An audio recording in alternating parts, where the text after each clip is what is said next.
أكبر الله أكبر كبيرا والحمد لله كثيرا وسبحان الله بكرة وأصيلا لا إله إلا الله ولا نعبد إلا إياه مخلصين له الدين ولو كره الكافرون ولو كره المشركون ولو كره المنافقون لا إله إلا الله وحده صدق وعده ونصر عبده وأعز جنده وهزم الأحزاب وحده الحمد لله والصلاة والسلام على رسول الله سيدنا ومولانا محمد ابن عبد الله وعلى آله وصحبه ومن تبعه ومن والاه أشهد أن لا إله إلا الله وحده لا شريك له وأشهد أن سيدنا محمدا عبده ورسوله وصفيه من خلقه وخليله أدى الأمانة وبلغ الرسالة ونصح للأمة وتركنا على المحجة البيضاء ليلها كنهارها لا يزيغ عنها إلا هالك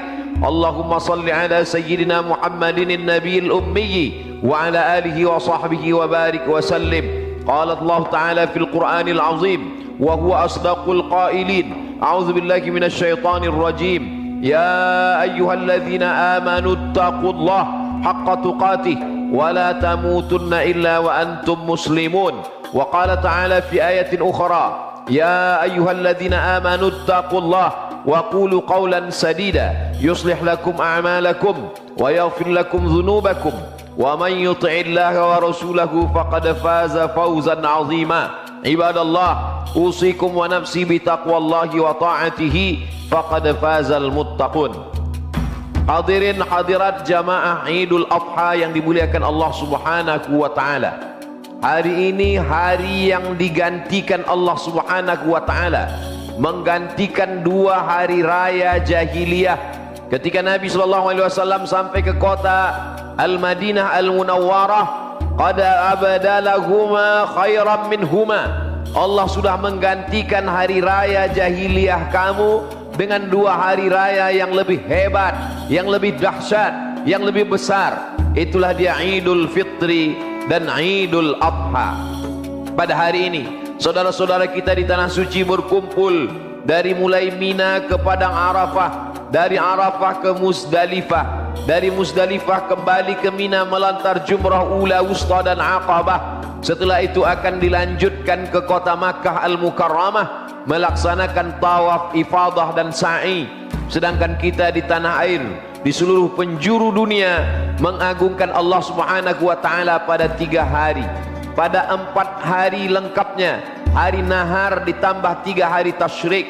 Hari ini hari nahar, hari menyembelih, dilanjutkan dengan besok sampai tanggal 13. Maka selama 4 hari ini kita mengagungkan Allah. Allahu Akbar, Allahu Akbar, Allahu Akbar, la ilaha illallah wallahu akbar, Allahu Akbar walillahil hamd. Kalau ujian hidup ini besar, maka ada yang maha besar tempat bersandar. Maka kita katakan Allahu Akbar. Kalau kita merasa diri kita besar, besar karena jabatan, besar karena kekuasaan, besar karena popularitas, besar karena harta dan ilmu, maka kita katakan Allahu Akbar, Allah yang lebih besar. Kita kecil, kita tidak ada apa-apanya. Pelajaran pertama yang dapat diambil dari Idul Adha, betapa besarnya ujian Nabi Ibrahim alaihissalam. Nabi Ibrahim terlahir sebagai seorang anak, ayahnya tidak beriman. Wa idh qala Ibrahimu li abihi azara. Ingatlah ketika Ibrahim berkata kepada bapaknya, atattakhidhu asnaman alihah, mengapa engkau menyembah berhala? Ujian pertama adalah menghadapi keluarga. Kalau hari ini kita dihadapkan pada keluarga yang belum salat, keluarga yang belum menutup aurat, maka sesungguhnya ujian Nabi Ibrahim jauh lebih besar daripada ujian kita. Kalau ada anak yang sudah hijrah, bapaknya belum lagi mau menempelkan keningnya ke lantai. Kalau ada seorang anak perempuan yang sudah hijrah, tapi ibunya belum lagi menutup kepalanya, maka sesungguhnya ujian Nabi Ibrahim jauh lebih besar. Maka kita katakan Allahu Akbar. Ujian kita ini belum ada apa-apanya. Ketika Nabi Ibrahim alaihissalam mengajak ayahnya untuk menyembah Allah, apa kata Azar? illam tantahi, kalau kau tidak berhenti menceramahi aku, kalau kau tidak berhenti mendakwahi aku, la arjumannaka, aku akan lempar engkau pakai batu sampai mati. Wahjurni maliya, tinggalkan aku untuk waktu yang lama. Jangan lagi engkau sebagai anakku, jangan lagi engkau mendakwahi aku, tinggalkanlah aku. Nabi Ibrahim tidak berkata kasar. Apa kata Nabi Ibrahim? Salamun alaika, keselamatan untukmu wahai ayahku. Sa'astaghfirulaka rabbi, aku tetap akan memintakan ampun kepada Allah. Innahu kana bi hafiyya, sesungguhnya Allah itu amat sangat dekat dengan aku, dan dia mengabulkan doa-doaku. Itulah layaknya seorang yang mengajak ke jalan Allah Subhanahu wa taala. Selesaikah Nabi Ibrahim dengan ujian hidup? Belum. Lulus ujian menghadapi keluarga, dihadapkan lagi dengan ujian berikutnya, menghadapi ujian umat. Nabi Ibrahim berhadapan dengan orang-orang yang menyembah matahari, menyembah bulan, menyembah bintang gemintang. Maka kalau ada orang mengatakan Nabi Ibrahim mencari Tuhan dengan beberapa ayat, ketika Nabi Ibrahim melihat bulan, dia berkata, hadza rabbi, ini Tuhanku. Falamma afala, ketika bulan menghilang saat matahari terbit, innallaha la yuhibbul afilin, Allah tidak suka pada sesuatu yang hilang, yang musnah, yang sirna. Allah hayyun maha hidup, Allah wujud maha ada, wajibul wujud, pasti ada. Maka sesuatu yang hilang bukan Allah, yang mati bukan Allah. Allah la ta'khudhuhu sinatun, dia tidak mengantuk, wala naum, dia tidak tidur. Maka Nabi Ibrahim tidak mencari Tuhan. Ketika Nabi Ibrahim melihat matahari, hadza rabbi, hadza akbar, ini lebih besar. Falamma afalat, ketika matahari hilang saat malam tiba, maka sesungguhnya yang hilang bukan Tuhan. Allah Subhanahu wa taala maha ada, pagi, petang, siang dan malam. Yang kita sembah di waktu pagi, dia juga yang kita sembah di waktu malam. Nabi Ibrahim berhadapan dengan para penyembah matahari, bulan dan bintang-bintang. Sekarang kelompok ini disebut mereka yang percaya kepada perbintangan, ramalan. Sampai hari ini masih ada manusia yang percaya bahwa nasibnya ditentukan oleh peredaran matahari, bulan dan bintang. Na'udzubillah. Allahu Akbar, Allah maha besar daripada matahari. Allahu Akbar, Allah lebih besar daripada bulan. Semuanya makhluk yang bersujud kepada Allah. Selesai menghadapi orang-orang yang menyembah matahari, bulan dan bintang, Nabi Ibrahim berhadapan lagi dengan kelompok manusia yang menyembah berhala. Apa yang dilakukan Nabi Ibrahim alaihissalam? Nabi Ibrahim alaihissalam menghancurkan berhala-berhala itu. Ketika mereka kembali, lalu mereka melihat ini pasti perbuatan Nabi Ibrahim alaihissalam. Lalu kemudian mereka berkata, a anta fa'alta hadza bi alihatina ya Ibrahim? Engkau yang melakukan ini kepada Tuhan-Tuhan kami wahai Ibrahim. Engkau yang menghancurkan berhala ini. Nabi Ibrahim menyisakan satu berhala yang besar, menggantungkan satu kampak di leher berhala itu. Apa jawab Nabi Ibrahim? Bal fa'alahu kabiruhum hadza, yang melakukan ini adalah berhala yang paling besar. Fas'aluhum in kanu yantiqun, tanya berhala-berhala itu kalau memang mereka bisa bicara. Nabi Ibrahim sedang mengajak manusia berpikir, gunakan otak akal pikiranmu. Kalau berhala-berhala itu tidak mampu menyelamatkan dirinya ketika dihancurkan, bagaimana mungkin mereka bisa membela dirimu? Kalau mereka tidak bisa menolak mudarat, bagaimana mungkin mereka bisa menolak mudarat dari dirimu? An-nafi'u yang mendatangkan manfaat, ad-darru yang menolak mudarat, hanya Allah Subhanahu wa taala. Allahu Akbar. Nabi Ibrahim selesai menghadapi ujian umatnya. Selesaikah ujian Nabi Ibrahim? Nabi Ibrahim berhadapan dengan ujian lama tidak dikaruniai buah hati seorang anak. Nabi Ibrahim berdoa, Rabbi habli minas salihin, Rabbi habli minas salihin. Menurut Imam Abul Fida Ismail Ibnu Katsir dalam tafsir Al-Quranil Azim, akhirnya Nabi Ibrahim dikabulkan doanya. Lahirlah seorang anak bernama Ismail alaihissalam. Ketika itu usia Nabi Ibrahim 86 tahun. 86 tahun berdoa pagi, petang, siang dan malam, Rabbi habli minas salihin. Akhirnya dikaruniakan seorang anak bernama Ismail alaihissalam. Ketika Nabi Ismail berumur 13 tahun, maka sesudah itu pada usia 99 tahun Nabi Ibrahim dikaruniai lagi seorang anak yang dulu sudah divonis manusia mengejek semuanya. Sarah tidak akan mungkin mempunyai anak. Akhirnya Allah mengabulkan. Tak ada yang sulit bagi Allah. Innama amruhu idza arada syai'an ayyakula lahu kun fayakun.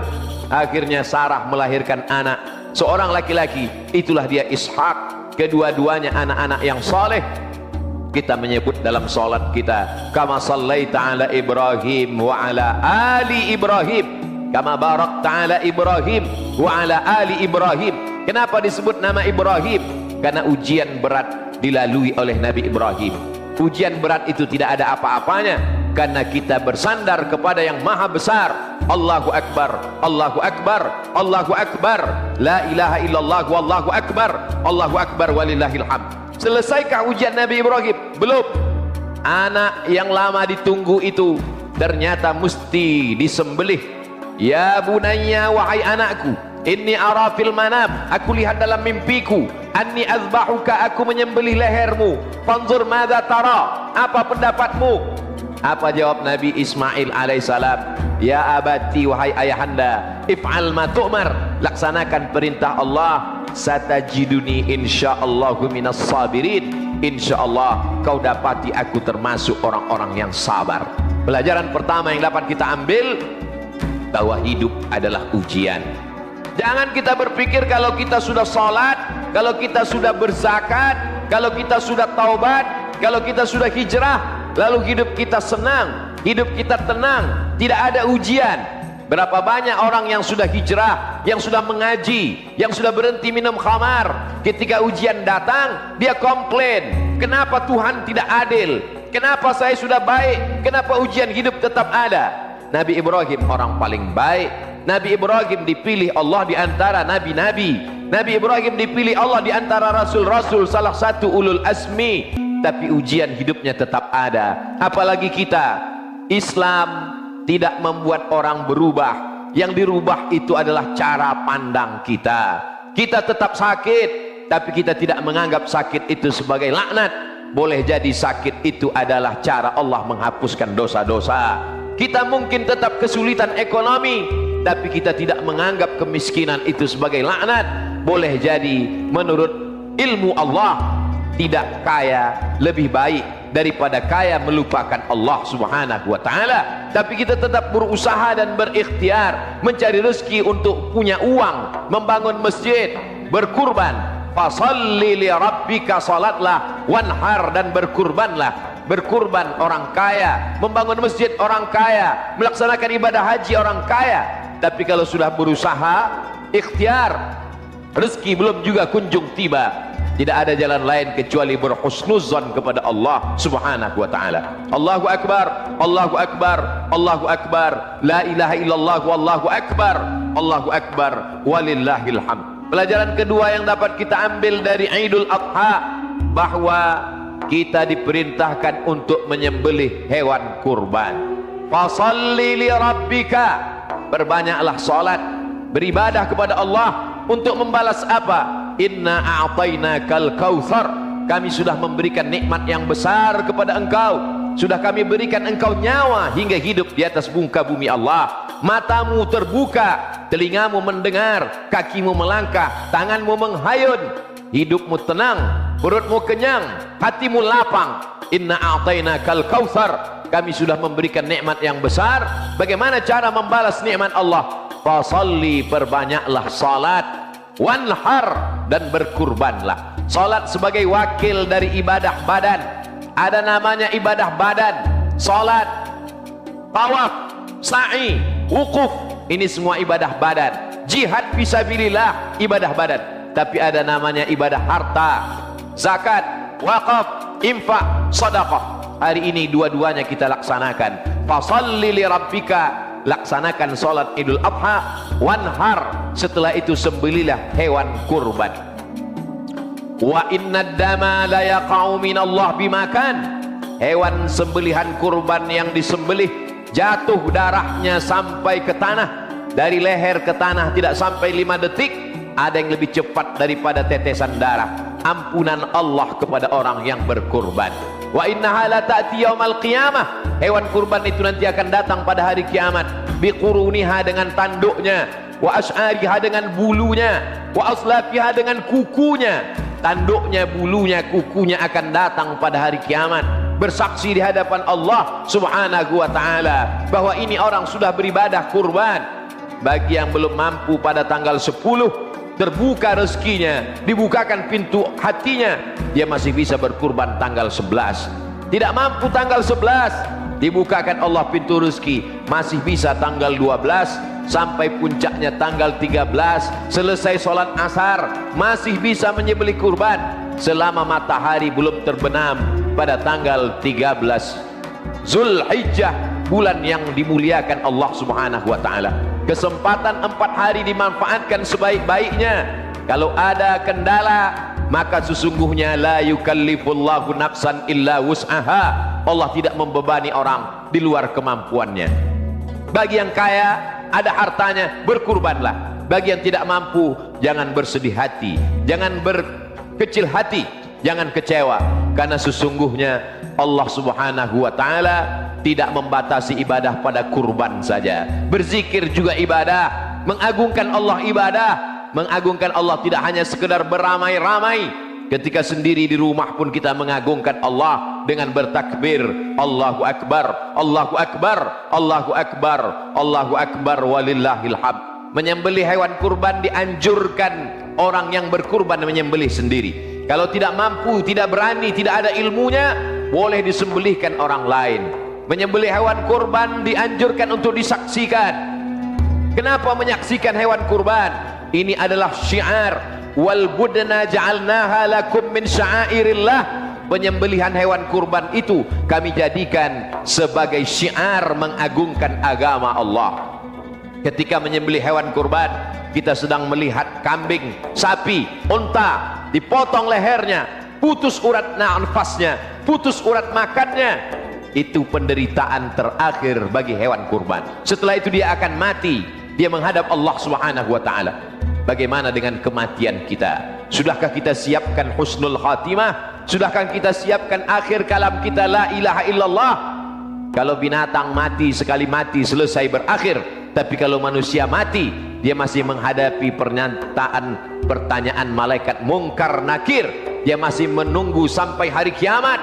Dia masih menunggu ditiupkan sangkakala. Dia masih menunggu nanti sampai hari dibangkitkan di hadapan Allah. Masih menunggu di padang mahsyar. Masih ada titian siratal mustaqim, masih ada hisab, masih ada perhitungan amal, masih ada timbangan berat amal soleh, masih ada lagi pertanyaan-pertanyaan sampai akhirnya masuk ke dalam surga Allah Subhanahu wa ta'ala. Melihat binatang, kematian, kesakitan, penderitaan, berapa banyak tidak mati itu binatang menunggu waktu yang lama, tapi sakratul mautnya sudah berakhir. Kullu nafsin dha'iqatul maut.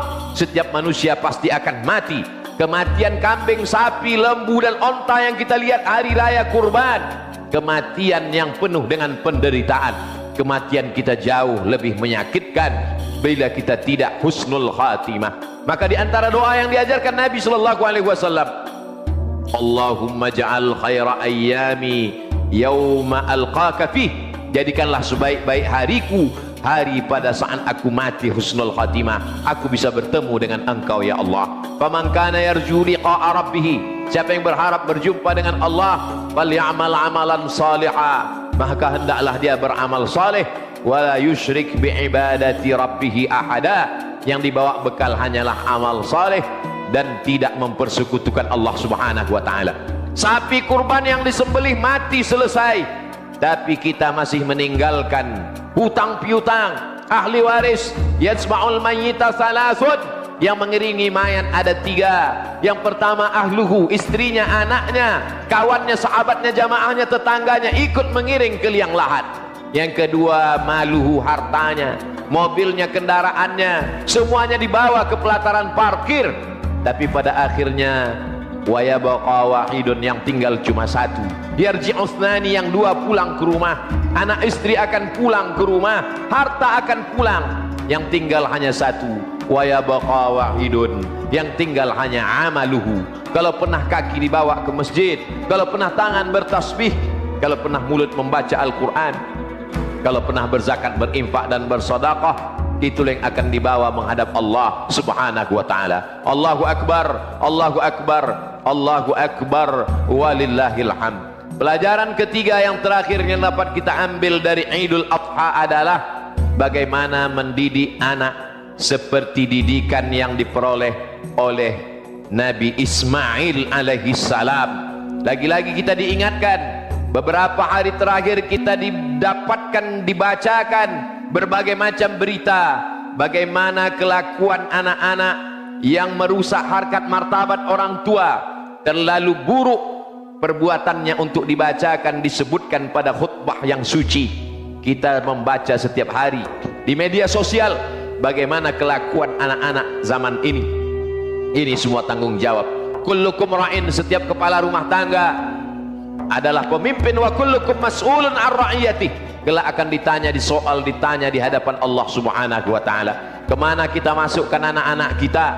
Pilihlah sekolah yang menanamkan akidah ahlus sunnah wal jamaah. Masukkan ke lembaga pendidikan yang membacakan Al-Quran, menghafalkan Al-Quran, memahamkan Al-Quran.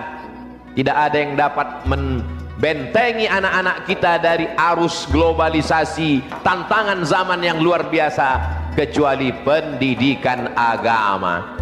Hebat pun matematika, hebat bahasa Inggrisnya, kalau akidahnya sesat, kalau dia tidak dapat jalan yang benar, maka tetap dia akan mati dalam keadaan kafir, dalam keadaan munafik, dalam keadaan ingkar kepada Allah Subhanahu wa taala. Hidup hanyalah melewati suatu jalan. Istazalla tahta syajaratin, bernaung sejenak di bawah pohon yang rindang. Ketika matahari sudah redup, kita pun akan melanjutkan perjalanan. Yang kita inginkan adalah anak-anak yang ketika mereka terbangun di tengah malam, mereka mendoakan kita, Rabbi habli minas salihin. Hari ini kita masih sholat Idul Adha, hari ini kita masih bertakbir, hari ini kita masih mendoakan anak-anak kita. Apakah 20 tahun akan datang anak-anak kita masih ingat membacakan Al-Fatihah? Apakah anak-anak kita masih berzikir mengagungkan Allah? Jawabannya tergantung pada diri kita masing-masing. Allahu akbar, Allahu akbar, Allahu akbar, Allahu akbar, walillahil hamd. Dari kecil dibawa ke masjid, setelah besar dibiasakan menutup aurat, dibekali dengan pendidikan agama, didoakan setiap malam. Di sujud terakhir mintalah kepada Allah supaya anak dijaga dari narkoba, terpelihara dari perbuatan maksiat. Kalau sudah begitu pendidikannya, rusak juga akalnya, hancur juga hatinya, kita berarti disuruh Allah beriman kepada takdir yang buruk. Bukankah Nabi Nuh alaihi salam memanggil anaknya, ya bunayya, wahai anakku, irkam ma'ana, mari naik ke atas perahu bapak. Ini air banjir bandang akan menenggelamkan semua dunia. Apa kata Kan'an anak Nabi Nuh? Sa'awi ila jabalin ya'asimuni minal ma'. Aku akan naik ke atas bukit. Aku tidak perlu naik perahu ayah. Yang naik ke atas perahu Nabi Nuh itu bukan anaknya, bukan istrinya, tapi orang lain. Ada kalanya orang lain lebih mendengar dakwah daripada keluarga kita sendiri. Begitulah rupanya. Tapi jangan sampai kita kehilangan ikhtiar dan usaha dalam dakwah. Apa pelajaran yang dapat diambil dari perbuatan Hajar? Lari dari Bukit Safa ke Bukit Marwah. Di Bukit Safa tidak ada air, di Bukit Marwah tidak ada air. Ternyata air itu datang bukan dari tapak kaki Hajar. Air itu justru datang dari tumit anak kecil yang belum pandai berjalan, dari tumit Ismail alaihi salam. Ini mengajarkan kita jangan pernah berhenti berusaha. Kita hanya disuruh Allah Subhanahu wa taala berusaha. Ambil mata kail pancing, ambil bambu, pasang talinya, cari umpannya, letakkan di dalam kolam. Masalah ikannya datang atau tidak datang itu bukan urusanmu, itu urusan Allah. Masukkan anakmu ke sekolah agama, bekali dia dengan pendidikan akidah yang benar, berakhlakul karimah. Adapun masa depannya serahkan pada Allah Subhanahu wa taala. Kita akan mati menghadap Allah. Kita ingin kita meninggalkan baldatun thayyibatun wa rabbun ghafur. Pikirkan, di alam barzah jauh lebih lama daripada alam dunia. Imam Al-Ghazali meninggal tahun 505. Sekarang sudah tahun 1444 Hijrah. Artinya apa? Hampir 1000 tahun yang lalu. Tapi sampai hari ini pahala tetap mengalir ke Imam Al-Ghazali, karena setiap negeri ada yang membaca kitab Ihya Ulumuddin. Bayangkan, Muhammad Al-Fatih sudah lama meninggal, tapi pahala tetap mengalir karena beliau membangun masjid, merubah sesuatu yang mungkar menjadi masjid. Masjid Konstantinopel, masjid yang dibangun oleh orang yang tidak beragama, menyembah Allah Subhanahu wa taala. Tapi kemudian Muhammad Al-Fatih membebaskan bangunan itu, merubahnya menjadi tempat bersujud kepada Allah. Maka pahala orang yang sholat mengalir ke tempatnya, ke makamnya sampai hari ini.